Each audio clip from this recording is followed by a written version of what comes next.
اللہم صلی علی سیدنا محمد وعلی آل سیدنا محمد وبارک وسلم۔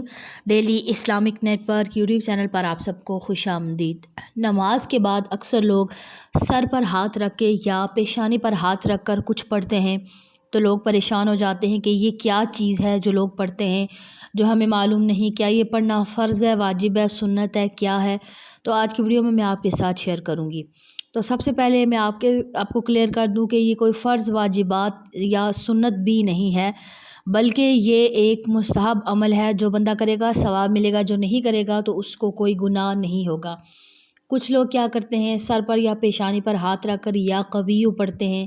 یہ اللہ تعالیٰ کا صفاتی نام ہے۔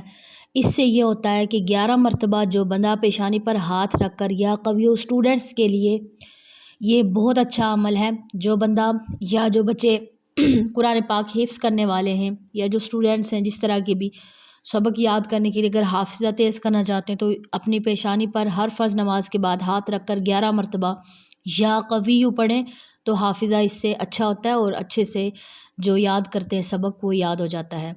اس کے بعد کچھ لوگ یا رحیمو یا کریمو، یہ اللہ کے صفاتی نام ہیں 3، یہ لوگ پڑھتے ہیں اور یہ بزرگان دین سے بعض دفعہ وظائف بھی ملے ہوتے ہیں، اور کچھ لوگ برکت کے لیے بھی پڑھتے ہیں، پڑھ سکتے ہیں، اس میں کوئی حرج نہیں ہے، لیکن سنت سے کوئی ثابت نہیں ہے، یعنی یہ کوئی سنت بھی نہیں ہے بلکہ ایک عمل ہے کہ جس سے جیسے اب حافظہ تیز ہوتا ہے تو جو بچے پڑھیں گے ان کو فائدہ ہوگا، تو اللہ کا نام ہے ضرور پڑھیں۔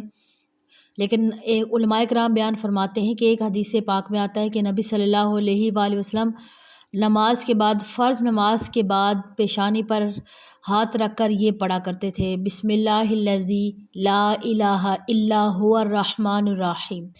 آگے کچھ الفاظ اور بھی ہیں۔ یہ دعا نبی پاک صلی اللہ علیہ وآلہ وسلم پیشانی پر ہاتھ رکھ کر پڑھا کرتے تھے، علماء کرام بیان فرماتے ہیں۔ تو یہ تو دعا پڑھنا تو سنت ہے، لیکن باقی جو نام ہے یہ پڑھنا ایک مستحب عمل ہے، یہ اچھا عمل ہے، پڑھے گا ثواب ہوگا، نہیں پڑھے گا تو گناہ نہیں ملے گا، کوئی حرج اس میں نہیں ہے۔